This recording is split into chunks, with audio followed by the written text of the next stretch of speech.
ಗುರುರ್ಬ್ರಹ್ಮ ಗುರುರ್ವಿಷ್ಣುಃ ಗುರುರ್ದೇವೋ ಮಹೇಶ್ವರಃ ಗುರುಃ ಸಾಕ್ಷಾತ್ ಪರಂ ಬ್ರಹ್ಮ ತಸ್ಮೈ ಶ್ರೀ ಗುರವೇ ನಮಃ. ನ್ಯೂಸ್ ಫಸ್ಟ್ ಚಾನಲ್ ವೀಕ್ಷಕರಿಗೆ ಭವಿಷ್ಯ ಈ ದಿನ ಕಾರ್ಯಕ್ರಮಕ್ಕೆ ಸ್ವಾಗತ.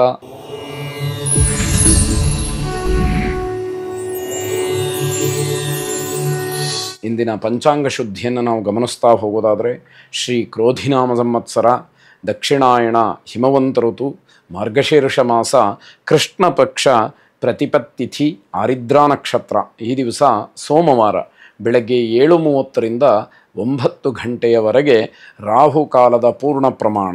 ಈ ರಾಹುಕಾಲವನ್ನು ತ್ಯಾಜ್ಯ ಮಾಡಿ ಶುಭ ಕೆಲಸಗಳನ್ನು ಮತ್ತು ವಿಶೇಷವಾದಂತಹ ಪ್ರಯಾಣವನ್ನು ಮಾಡೋದರಿಂದ ಯಶಸ್ಸನ್ನು ಹೊಂದಬಹುದು. ಹಾಗಾಗಿ ರಾಹುಕಾಲಕ್ಕೆ ಹೆಚ್ಚಿನ ಮಹತ್ವ ಇರತಕ್ಕಂಥದ್ದು. ರಾಹುಕಾಲವನ್ನು ಗಮನಿಸಿ ಅದನ್ನು ತ್ಯಾಜ್ಯ ಮಾಡಿ ಕಾರ್ಯಪ್ರವೃತ್ತರಾಗಿ ಶುಭವಾಗಿ. ಎಂದಿನಂತೆ ಮೇಷದಿಂದ ಮೀನದವರೆಗೆ 12 ರಾಶಿಗಳ ಫಲಾಫಲಗಳನ್ನು, ಸರಳ ಸೂಕ್ತ ಪರಿಹಾರ ಮಾರ್ಗಗಳನ್ನು ಗಮನಿಸ್ತಾ ಹೋಗೋಣ. ಯಾರು ಜಾತಕವನ್ನು ಬರೆಸಿಲ್ವೋ ಅಥವಾ ತಾವು ಹುಟ್ಟಿದಂತಹ ದಿನಾಂಕ, ಸ್ಥಳ, ಸಮಯ, ವಾರ ಇತ್ಯಾದಿಗಳಲ್ಲಿ ಗೊಂದಲವಿದೆಯೋ ಅಥವಾ ಅದು ಯಾವುದು ಗೊತ್ತೇ ಇಲ್ಲ ಅಂಥವರು ಕೂಡ ತಮ್ಮ ಹೆಸರಿನ ಆಧಾರದ ಮೇಲೆ ರಾಶಿ ನಕ್ಷತ್ರಗಳನ್ನು ತಿಳಿದು ಇಲ್ಲಿ ಹೇಳುವ ಫಲಾಫಲಗಳನ್ನು, ಸರಳ ಸೂಕ್ತ ಪರಿಹಾರ ಮಾರ್ಗಗಳನ್ನು ಅನುಸರಿಸ್ತಾ ಹೋದರೆ ಗ್ರಹಗತಿಯ ದೃಷ್ಟಿಯಿಂದ ನಿಮಗಿರಬಹುದಾದಂತಹ ಕಷ್ಟ ನಷ್ಟಗಳನ್ನು ದೂರ ಮಾಡಿಕೊಳ್ಬಹುದು. ಜೊತೆಗೆ ಆನಂದವಾಗಿರತಕ್ಕಂತಹ ಸಮಯದ ನಿರೀಕ್ಷೆಯಲ್ಲಿ ನೀವಿರಬಹುದು. ಹಾಗಾಗಿ ಜಾತಕವನ್ನು ಬರೆಸಿ ಫಲವನ್ನು ತಿಳಿದುಕೊಳ್ಳಿ. ಮೊದಲು ಮೇಷರಾಶಿ. ಮೇಷರಾಶಿಯವರಿಗೆ ಬಹಳ ದಿನಗಳ ಆಸೆ ಈಡೇರತಕ್ಕಂತಹ ಸಮಯ. ಎಷ್ಟೋ ದಿವಸದಿಂದ ಏನೋ ಅಪೇಕ್ಷೆ ಪಡ್ತಾ ಇರ್ತೀರಿ, ಏನೋ ನಿರೀಕ್ಷೆಯಲ್ಲಿರ್ತೀರಿ, ಯಾವುದೋ ಆಸೆಯನ್ನು ಇಟ್ಕೊಂಡಿರ್ತೀರಿ. ಅದು ಯಾವಾಗ ಪೂರ್ತಿ ಆಗತ್ತೆ ಅನ್ನುವಂತಹ ಒಂದು ಯೋಚನೆಯಲ್ಲಿ ನೀವಿದ್ದರೆ ಇವತ್ತು ಅದಕ್ಕೆ ಸ್ವಲ್ಪ ಮಟ್ಟಿಗೆ ಸಮಾಧಾನ, ಖುಷಿ ಸಿಕ್ಕುವಂತಹ ದಿವಸವಾಗಿದೆ. ತಂದೆಯವರಿಗೆ ಸಮಸ್ಯೆ ಆಗ್ತಕ್ಕಂತಹ ಸೂಚನೆ ಇದೆ. ಅದು ಸಮಸ್ಯೆ ಅಂದ ತಕ್ಷಣ ಆರೋಗ್ಯ ಅಥವಾ ಅವರ ಜೀವಕ್ಕೇನೋ ಭಯ ಅನ್ನುವಂಥದ್ದನ್ನು ನೀವು ಗಾಬರಿಯಾಗಬೇಕಾದಂತಹ ಅವಶ್ಯಕತೆ ಇಲ್ಲ.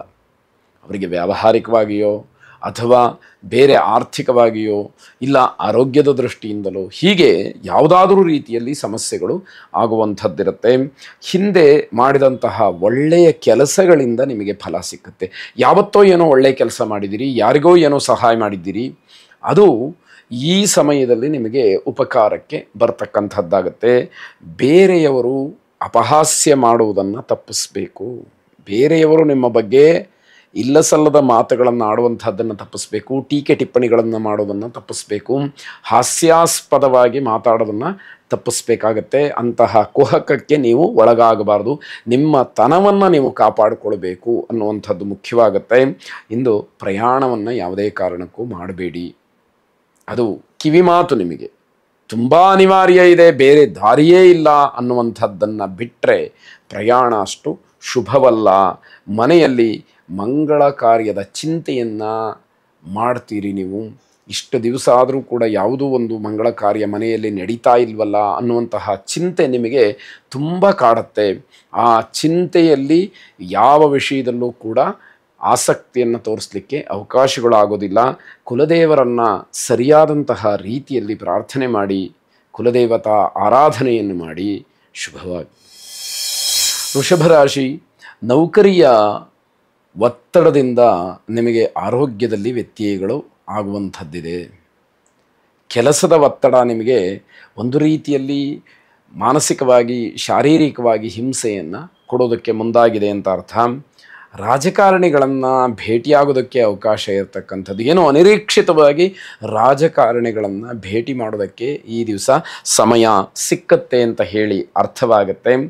ಆಸ್ತಿಯ ಲಾಭಕ್ಕೆ ಅವಕಾಶ ಇದೆ. ಹಾಗಾಗಿ ನಿಮ್ಮ ಪ್ರಯತ್ನವನ್ನು ನೀವು ಮಾಡಿ ಒಳ್ಳೆಯತನದಿಂದ ಆಸ್ತಿಯ ಲಾಭ ಆಗುತ್ತೆ ಅನ್ನೋದಾದರೆ ಖಂಡಿತವಾಗಿ ಅದನ್ನು ಪಡ್ಕೊಳ್ಳಿ. ಮನೆಯಲ್ಲಿ ಮಾತ್ರ ಸಮಾಧಾನ ಇರೋದಿಲ್ಲ. ಯಾವ ವಿಷಯಕ್ಕೆ ನೀವು ಮಾತಾಡಿದರೂ ಕೂಡ ಮನೆಯಲ್ಲಿ ಏನೋ ಒಂದು ರೀತಿಯ ಬೇಸರವಾಗಲಿ, ವ್ಯತಿರಿಕ್ತವಾದಂತಹ ಮಾತಾಗಲಿ ಅಥವಾ ನಿಮಗೆ ಅಸಮಾಧಾನವಾಗತಕ್ಕಂತಹ ವಾತಾವರಣವಾಗಲಿ ಅಲ್ಲಿ ಸೃಷ್ಟಿಯಾಗುವಂಥದ್ದಿದೆ. ಮಾಂತ್ರಿಕ ದೋಷ ಇರತಕ್ಕಂಥದ್ದು ಪತ್ತೆಯಾಗುತ್ತೆ. ಯಾರೋ ಮಾಟ ಮಂತ್ರ ಅಥವಾ ಕೆಟ್ಟ ದೃಷ್ಟಿಯನ್ನು ಬೀರಿದ್ದಾರೆ ಅಂತಕ್ಕಂಥದ್ದು ನಿಮಗೆ ಪತ್ತೆಯಾಗ್ತಕ್ಕಂಥದ್ದು. ಹೀಗಾಗೇ ನಮ್ಮ ಮನೆಯಲ್ಲಿ ಈ ರೀತಿಯೆಲ್ಲ ಆಗ್ತಾ ಇದೆ ಅನ್ನುವಂಥದ್ದು ಗೊತ್ತಾಗುತ್ತೆ. ಹಲವಾರು ರೀತಿಯ ಯೋಚನೆಗಳು ಮನಸ್ಸಿಗೆ ಬರುತ್ತೆ. ಯಾರು ಮಾಡಿರಬಹುದು, ಏನಾಗಿದೆ ನಮ್ಮ ಮನೆಗೆ, ನಮ್ಮ ಪ್ರಯತ್ನಗಳ ಯಾಕೆ ವಿಫಲವಾಗ್ತಾ ಇದೆ ಅನ್ನುವಂಥದ್ದೆಲ್ಲ ಆಲೋಚನೆಗಳು ಮನಸ್ಸಿಗೆ ಬರುತ್ತೆ. ನವಗ್ರಹರ ಆರಾಧನೆಯನ್ನು ಮಾಡಿ ವಿಶೇಷವಾಗಿ ಮಾಂತ್ರಿಕ ಶಕ್ತಿಯನ್ನು ನಿಮ್ಮ ಮನೆಗೆ ಮಾಡಿರತಕ್ಕಂಥದ್ದನ್ನು ದೂರ ಮಾಡಿಕೊಳ್ಳೋದಕ್ಕೆ ಶಕ್ತಿ ದೇವತಾ ಆರಾಧನೆಯನ್ನು ಮಾಡಿ ಶುಭವಾಗಿ. ಮಿಥುನ ರಾಶಿ, ಧನ ಅಥವಾ ಉದ್ಯೋಗ ನಷ್ಟವಾಗುವಂತಹ ಸೂಚನೆ. ಕೆಲಸವನ್ನು ಕಳ್ಕೊಳ್ಬಹುದು ಅಥವಾ ಕೆಲಸದಲ್ಲಿ ಏನೋ ಸಮಸ್ಯೆಗಳಾಗಬಹುದು ಅಥವಾ ಹಣ ನಿಮ್ಮ ಕೈ ತಪ್ಪಿ ಹೋಗಬಹುದು.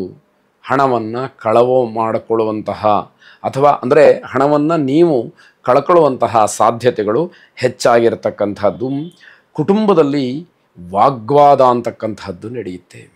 ಸಣ್ಣ ಪುಟ್ಟ ವಿಚಾರಗಳಿಗೂ ಕೂಡ ಕುಟುಂಬದಲ್ಲಿ ವಾಗ್ವಾದಗಳು ನಡೀತಾ ಹೋಗುತ್ತೆ. ಪತ್ರ ಅಥವಾ ದಾಖಲಾತಿಗಳ ಸಮಸ್ಯೆ ಆಗುತ್ತೆ. ಯಾವುದೋ ಮುಖ್ಯವಾದಂತಹ ವಿಷಯಕ್ಕೆ ಬೇಕಾದಂತಹ ಪತ್ರವೋ ಅಥವಾ ಇನ್ಯಾವುದೋ ದಾಖಲಾತಿಯೋ ನಿಮಗೆ ಸ್ವಲ್ಪ ಸಮಸ್ಯೆಯನ್ನು ಮಾಡ್ತಕ್ಕಂಥದ್ದಾಗತ್ತೆ. ದೃಢವಾದಂತಹ ನಿರ್ಧಾರಗಳಿಂದ ಅನುಕೂಲವಾಗುತ್ತೆ. ಯಾವುದೇ ಕ್ಷಣದಲ್ಲೂ ಕೂಡ ಧೈರ್ಯಗೊಂದಬಾರದು. ಏನೇ ಬಂದರೂ ಕೂಡ ನಾನು ಎದುರಿಸ್ತೀನಿ ಅಂತಕ್ಕಂತಹ ಆತ್ಮಸ್ಥೈರ್ಯ ಇಟ್ಕೊಳ್ಬೇಕೇ ಹೊರತು ಹುಚ್ಚು ಧೈರ್ಯ ಅಲ್ಲ. ಅದರಿಂದ ನಿಮಗೆ ಅನುಕೂಲ ಆಗ್ತಕ್ಕಂಥದ್ದಿದೆ. ಮಕ್ಕಳಿಂದ ಸಹಾಯವಾಗುತ್ತೆ. ನೀವಿರತಕ್ಕಂತಹ ಸಮಸ್ಯೆಯನ್ನು ಅರಿತಂತಹ ಮಕ್ಕಳು ನಿಮಗೆ ಏನೋ ಒಂದು ರೀತಿಯಲ್ಲಿ ಸಹಾಯವನ್ನು ಮಾಡ್ತಾರೆ. ಕಾನೂನಿನ ಹೋರಾಟಕ್ಕೆ ಸಜ್ಜಾಗಬೇಕಾಗತ್ತೆ.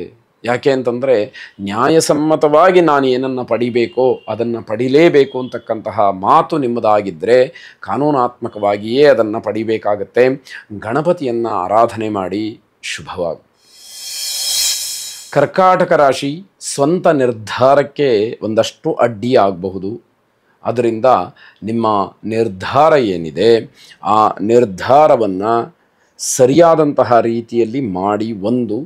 ಎರಡನೇದಾಗಿ ಆ ನಿರ್ಧಾರಕ್ಕೆ ಆತುರ ಇಲ್ಲ ಅಂತಾದರೆ ಮುಂದಿನ ದಿನಮಾನಕ್ಕೆ ಅದನ್ನು ಮುಂದೆ ಹಾಕಿ ಅಂತಕ್ಕಂಥದ್ದು. ಸರ್ಕಾರಿ ಅಧಿಕಾರಿಗಳಿಂದ ಒಂದಷ್ಟು ಕಿರುಕುಳ ಆಗಬಹುದು ಅನ್ನುವಂತಹ ಸೂಚನೆ ಇದೆ.